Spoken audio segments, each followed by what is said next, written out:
ഏവരും ഉറ്റുനോക്കുന്ന 2026 കേരള നിയമസഭാ തെരഞ്ഞെടുപ്പുമായി ബന്ധപ്പെട്ട് സുപ്രധാനമായ തീരുമാനങ്ങൾ ഇപ്പോൾ തെരഞ്ഞെടുപ്പ് കമ്മീഷൻ കൈക്കൊള്ളുകയാണ്. ഇപ്പോൾ പുറത്തേക്ക് വരുന്ന റിപ്പോർട്ടുകൾ അനുസരിച്ച് കേരളം നിയമസഭാ തെരഞ്ഞെടുപ്പിലേക്ക് പോവുകയാണ്. അതിന് മുന്നോടിയായി കേന്ദ്ര തെരഞ്ഞെടുപ്പ് കമ്മീഷൻ അടുത്ത മാസം, അതായത് ഫെബ്രുവരി മാസത്തോടെ കേരളത്തിൽ എത്തും എന്നതാണ് അറിയുന്നത്. മുഖ്യ തെരഞ്ഞെടുപ്പ് കമ്മീഷണർ ജ്ഞാനേഷ് കുമാറും മറ്റ് കമ്മീഷണർമാരും സംസ്ഥാനത്തെ ഒരുക്കങ്ങൾ വിലയിരുത്തുവാൻ വേണ്ടി ഫെബ്രുവരി മാസത്തോടെ കേരളത്തിൽ എത്തിച്ചേരുമെന്നതാണ് ദേശീയ മാധ്യമങ്ങളിൽ നിന്നും അറിയാൻ സാധിക്കുന്നത്.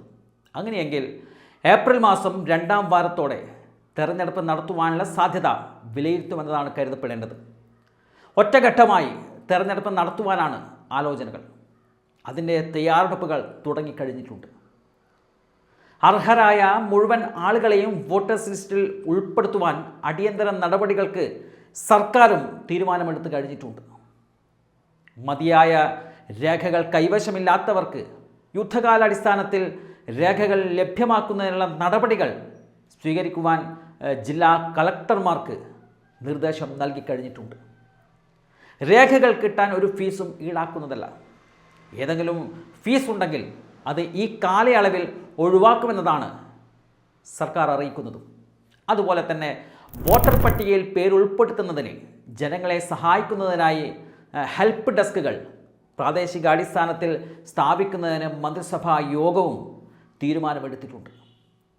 ആവശ്യമുള്ള സ്ഥലങ്ങളിലെല്ലാം പൊതുജനങ്ങൾക്ക് ബുദ്ധിമുട്ടുണ്ടാകാത്ത രീതിയിൽ ഹിയറിംഗ് കേന്ദ്രങ്ങൾ സജ്ജീകരിക്കുന്നതിനും അതിനുവേണ്ട അടിസ്ഥാന സൗകര്യങ്ങൾ ഉറപ്പുവരുത്തുന്നതിനും ജില്ലാ കളക്ടർമാർക്ക് ചുമതല നൽകിയിട്ടുമുണ്ട്.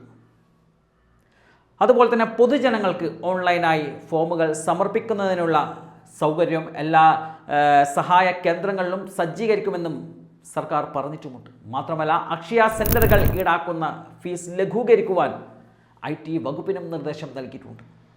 ഇനി കേവലം 100 ദിവസത്തിനകം തെരഞ്ഞെടുപ്പ് നടക്കുമെന്നതിനാൽ മുന്നണികളൊക്കെ സജ്ജരാവുകയാണ്.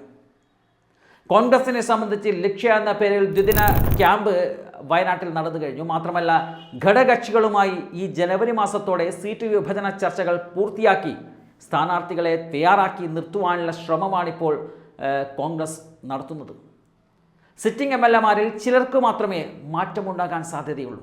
തൃപ്പൂണിത്തുറയിൽ K. ബാബു, അദ്ദേഹം ആരോഗ്യപരമായ കാരണങ്ങളാൽ മാറി നിൽക്കുമെന്നതാണ് അറിയുന്നത്. അങ്ങനെയെങ്കിൽ അവിടെ മറ്റൊരു സ്ഥാനാർത്ഥി വന്നേക്കും. മിക്കവാറും M. ലിജു, അദ്ദേഹം തൃപ്പൂണിത്തുറയിൽ മത്സരിച്ചേക്കുമെന്നതാണ് അറിയുന്നത്.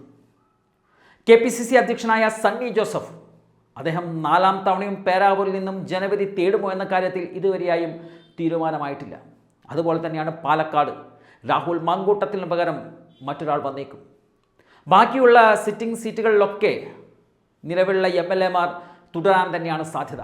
മാത്രമല്ല, കഴിഞ്ഞ തവണത്തെ പോലെ 90-ലധികം സീറ്റുകളിൽ ഇത്തവണ കോൺഗ്രസ് മത്സരിക്കുവാൻ സാധ്യതയുമില്ല. വലിയ വിട്ടുവീഴ്ചകൾക്ക് ഇത്തവണ കോൺഗ്രസ് തയ്യാറായിരിക്കുമെന്നതാണ് അറിയുന്നത്. PV അൻവർ വരുന്നത് കോൺഗ്രസിൻ്റെ സീറ്റുകളിൽ നിന്നാകും അൻവറിന് സീറ്റ് നൽകുക. അങ്ങനെ വലിയ വിട്ടുവീഴ്ചകൾക്ക് തയ്യാറായി UDF എന്നത് ടീം UDF എന്നുള്ള രീതിയിൽ ഒറ്റക്കെട്ടായി മുന്നോട്ട് കൊണ്ടുപോകുവാനാണ് VD സതീശൻ്റെ നേതൃത്വത്തിൽ തീരുമാനം കൈക്കൊണ്ടിരിക്കുന്നത്. ഇടതുപക്ഷത്തെ സംബന്ധിച്ച് പിണറായി വിജയൻ തന്നെയാവും ഇടതുപക്ഷത്തിൻ്റെ നായകൻ. അദ്ദേഹത്തിന് ഇളവ് നൽകുമെന്ന് പാർട്ടി നേരത്തെ തന്നെ പറഞ്ഞിട്ടുള്ള കാര്യമാണ്. അതുപോലെ തന്നെയാണ് KK ശൈലജ ടീച്ചർക്കും അതുപോലെ തന്നെ TP രാമകൃഷ്ണനും ഇളവ് അനുവദിക്കുമെന്നതാണ് അറിയാൻ സാധിക്കുന്നത്. LDFിൽ സീറ്റ് വിഭജനം അത്ര കിറാമുട്ടിയല്ല. കാരണം CPM പറയുന്നത് മറ്റുള്ളവർ അനുസരിക്കുക എന്നുള്ളതാണ് സ്വതവേയുള്ള LDFിൻ്റെ രീതി. അതുതന്നെയാവും ഇത്തവണയും ഉണ്ടാവുക. NDA സംബന്ധിച്ച് അവർ ഏതാണ്ട് 30ഓളം സ്ഥാനാർത്ഥികളെ ഈ മാസത്തോടെ പ്രഖ്യാപിക്കുവാനുള്ള തയ്യാറെടുപ്പിലാണ്. A ക്ലാസ് മണ്ഡലങ്ങളിൽ സ്ഥാനാർത്ഥികളെ നേരത്തെ തന്നെ ഇറക്കി ആ മണ്ഡലത്തിൽ സജീവമാകുവാനുള്ള ശ്രമമാണിപ്പോൾ BJP നടത്തുന്നത്. എന്തായാലും ഒരു ജീവൻ മരണ പോരാട്ടം തന്നെയാവും ഏപ്രിൽ മാസം കേരളത്തിൽ നടക്കാൻ പോകുന്നത്. BJP പിടിക്കുന്ന സീറ്റുകൾ അത് ഒരുപക്ഷെ നിർണായകമായേക്കാനും സാധ്യതയുണ്ട്. BJP ഏതാണ്ട് 10 സീറ്റുകൾ പിടിച്ചെടുക്കുന്ന ഒരു സ്ഥിതിവിശേഷം ഉണ്ടായാൽ പോലും ഒരുപക്ഷെ വീണ്ടും പിണറായി വിജയൻ സർക്കാർ 3ാമതും അധികാരത്തിൽ തുടരാൻ സാധ്യതയുണ്ട്. അങ്ങനെ ഒരു അഡ്ജസ്റ്റ്മെൻറ്റ് രാഷ്ട്രീയം കേരളത്തിൽ നടക്കുമോ എന്നത് കണ്ടറിയേണ്ടതുണ്ട്.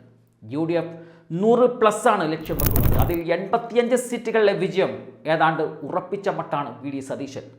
140 സീറ്റുകളിലെ കേരള നിയമസഭയിൽ 71 സീറ്റുകൾ വേണം ഭരണത്തിലെത്താൻ. എന്തായാലും അടുത്ത മാസത്തോടെ ജ്ഞാനേഷ് കുമാർ കേരളത്തിൽ വരുന്നതോടെ നമുക്കറിയാൻ സാധിക്കും ഏപ്രിൽ മാസത്തിൽ കേരളത്തിൽ തെരഞ്ഞെടുപ്പിന് കളം ഒരുങ്ങുമോ എന്നുള്ളത്.